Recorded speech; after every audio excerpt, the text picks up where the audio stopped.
So hello guys, আসসালামু আলাইকুম। আজকে আমরা যাচ্ছি হবিগঞ্জ। আমার খালামুনির বাসা, তো দ্যাটস ওয়াই আমরা আমার খালামুনির বাড়িতে বেড়াতে যাচ্ছি আর কি। সকাল সকাল এনার্জি পাচ্ছি না বলার জন্য, তার উপর অনেকদিন পর ব্লগ স্টার্ট করছি, তো এই জন্য। আর এখন বাজে 7টা, 7:30টার ভিতরে আমরা পৌঁছে যাব রেলওয়ে স্টেশনে। আর আমাদের ট্রেন হচ্ছে 7:50-এ। গাইজ আজকে আমি এত সকাল সকাল উঠছি যে চাঁদ পর্যন্ত এখনও ঘুমাই নাই ঠিকভাবে। এ দেখেন গাইজ, চাঁদ এখনও আছে আকাশে। এটা চাঁদ, আর ওই তো ওইদিকে সূর্য। চাঁদ আর সূর্যের মধ্যে সংঘর্ষ হচ্ছে। তো গাইজ এখন আমরা বের হবো, দেখতে পাচ্ছেন আমার কাঁধে ব্যাগ ট্যাগ। এখন আমরা যাবো সিএনজি খুঁজতে, সিএনজি করে যাবো আমরা রেলওয়ে স্টেশনে। সো গাইজ এই মোমেন্টে আমি ট্রেনে উঠে গেছিলাম, বাট আমার পাশে একটা বসছে হাতির বাচ্চা। এটা সারাক্ষণ গ গ গ গ করতে গেছিল, বিরক্তিকর লাগতেছিল আমার। গাইজ এখানে আমি অ্যাস্থেটিক হওয়ার ট্রাই করতেছিলাম। ও সেই কি পোজ দিচ্ছি, সবাই তো পাগল হয়ে যাবে। ও মাই গড।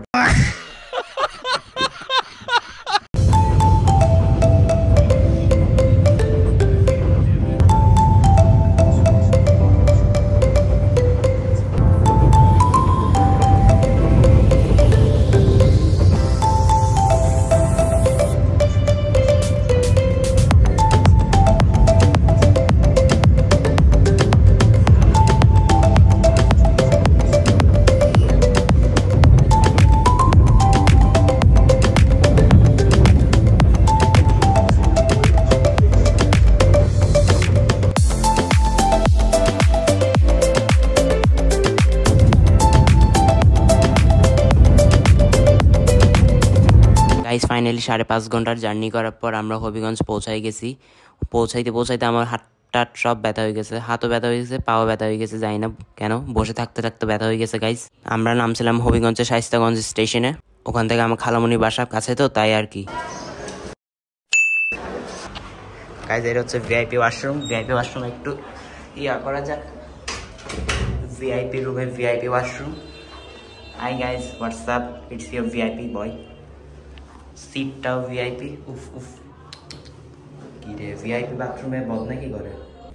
গাইজ ওভারঅল বাথরুমটা অনেক জোস, ভিআইপি হিসেবে জোস আর কি, মানে রেলওয়ে স্টেশন হিসেবে জোস আর কি। নাহলে তো আপনারা জানেনই রেলওয়ে স্টেশনে ওয়াশরুম কেমন। ওয়াও।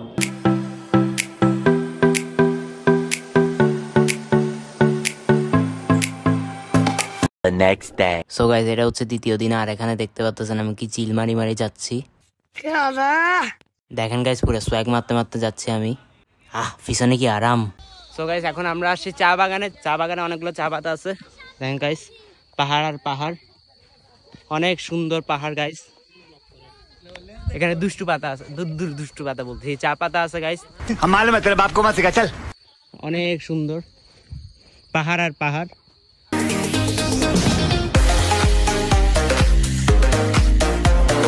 आपका नॉलेज तो कमाल का है भाई। পুরো আকাশ পর্যন্ত চাঁদ, দূর কি বলি, পুরো আকাশ পর্যন্ত পাহাড় guys. A few moments later. So guys এরপরে আমরা গেলাম হোটেল প্যালেসে। এটা হচ্ছে অনেক লাক্সারিয়াস হোটেল। এখানে অনেক বড় লোক মানুষ আছে।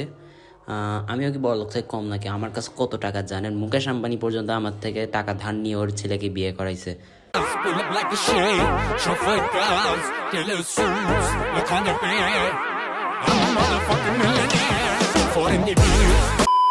প্লাস গাইস এখানে বাংলাদেশে অনেক বড় সেলিব্রিটিরাও আসছে।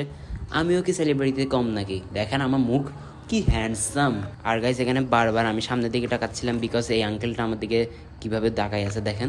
আমি পুরা নার্ভাস হয়ে গেছিলাম, এমনভাবে তাকাই আছে যেন আমি তার কোনো সম্পদ চুরি করে পালা যাচ্ছে। দেখেন গাইস এখনো তাকাই আছে।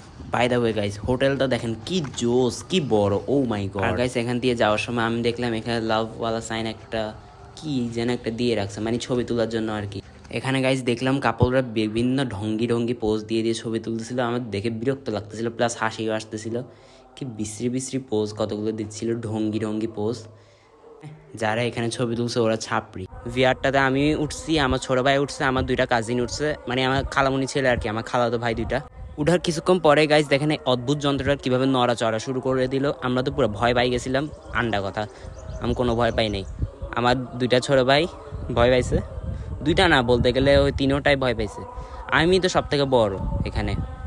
দেখেন গাইজ আমি পিছনে কত সাহসিকতার সাথে বসে আছি, আমার চোখে কোনো ভয় নেই। ওইটা আলাদা কথা যে চোখ দেখা যাবে না, বাট তারপরে আমার চোখে কোনো ওই ভয় ছিল না, উল্টা আরও মজা লাগতেছিল। যে এই VR-টার মধ্যে আমাদেরকে একটা রোলার কোস্টারের মধ্যে উঠাই দিয়েছিল। রোলার কোস্টারটা একবার উপরে উঠতেছিল, নিচে উঠতেছিল, কতগুলো মনস্টার সামনে আসছিল, মনস্টারগুলোকে মারতেছিলাম। তারপর আবার ইয়ে গাইজ এখানে সবাই যে বাটনগুলোতে ক্লিক করতেছিল ওগুলো একটা ওয়েপেন আর কি। এই বাটনটাতে ক্লিক করলে ফায়ার হয়, সবাই এখানে ক্লিক করে করে আমরা ফায়ার করতেছিলাম, ওই মনস্টারগুলোকে মারতেছিলাম। আপনাদেরকে তো দেখাতে পারবো না কি ভিডিও চলতেছিল, বাট বোঝা যাচ্ছে যে আমরা কতগুলো মনস্টারকে মারতেছি। তারপর গাইজ এর কিছুক্ষণ পরে আমার ছোটো কাজিন ভয় পাওয়া শুরু করে, ওখানে বেশি উঁচুতে নিয়ে যাচ্ছিল তো রোলার কোস্টারটা, দ্যাটস ওয়াই ও ভয়ে কান্নাকাটি শুরু করে দিয়েছিল। না এটা একটু বেশি বলে ফেলাম, কান্নাকাটি করে না, বাট ভয় পাইছিল আর কি, ছোট্ট বাচ্চা তো, ছোট্ট বাচ্চা। তারপর গাইজ বেচারা VR-টা খুলে ফেললো ভয়ে, আর পরেও নেই সে। এ দেখেন গাইজ আমি কত সাহসী। আমার পাশে যেটা বসে আছে ওটা হচ্ছে আমার খালামণি বড় ছেলে, আমার কি বলবো, আমার বড় কাজিন বলবো, দূর বড় কাজিন না, ওটা আমার ছোট কাজিন বলতে গেলে। আর গাইজ এখানে দেখেন আমার ছোট ভাইটা কিভাবে তালিয়ে দিচ্ছে, হাসি আসতেছে আমি যখন এই ভিডিওটা ভয়েস ওভার দিচ্ছি। মানে কি বলতাম, ওর ফায়ার করার ইয়াটা দেখে আমি হাসতে হাসতে শেষ। জায়গাটা গাইজ দেখতে কিছুটা এরকম সুন্দর কালারফুল আছে। আমি প্রথমে এখানে ঢুকে ভাবছিলাম যে সব ছোট ছোট বাচ্চারা খেলে, বাট তারপর দেখলাম যে এখানে বড় বড় বুড়া মানুষরাও খেলতেছে। দেখলাম পাঞ্চিং ব্যাগ, তারপর ওই VR যেটাতে আমরা এখন উঠলাম ওখানে বুড়ারাও উঠছে। এরপর গাইজ আমরা গেলাম এখানকার প্লেগ্রাউন্ডেও দেখলাম যে এখানে ছোট বাচ্চাদের রাইডগুলোতে বুড়া পোলা পাইনগুলো মজা করতেছে। আমিও ভাবলাম যে একটু উঠি। গাইজ দেখেন আমার সাথে কি হয়েছিল।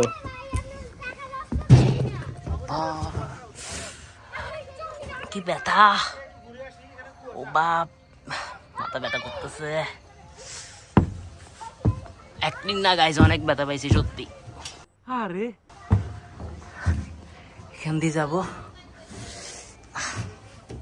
এখান দিয়ে পা রাখি, অনেক কঠিন।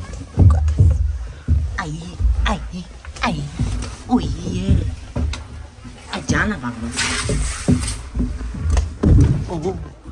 পৌঁছাইছি গাইজ, লেটস গো। এটা পর গাইজ আমি উঠলাম একটা সস্তা মাউন্ট এভারেস্টে। এখানে কতগুলো টায়ার দিয়ে রাখছিল, এই টায়ারগুলোতে তো পা রাখা সোজা ছিল, বাট এই নেটগুলোর যে নড়তেছিল এগুলোর জন্য আমি পা ঠিকভাবে রাখতে পারছিলাম না। অনেক কষ্ট করার পর গাইজ আমি যেভাবে হোক উঠে গেলাম।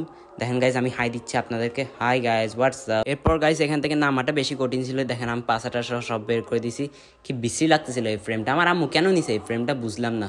দূর ভাই, মনে হচ্ছে বিল্ডিং থেকে ঝাঁপ দিয়ে দিছি, এখন ঝুলতেছি আমি। গাইজ বান্দরের মতো কিছুক্ষণ ঝুলার পর আমি যেমন তেমন করে নেমে গেলাম। এটা নামা অনেক কঠিন, উঠা এতটাও কঠিন না, বাট হোয়াট এভার আমি যেভাবে হোক নেমে গেলাম। এরপর গাইজ আমরা উঠলাম গলফ কার্টে উঠার পর গাইজ যে লাক্সারিয়াস ফিলটা আসতেছিল না গাইজ।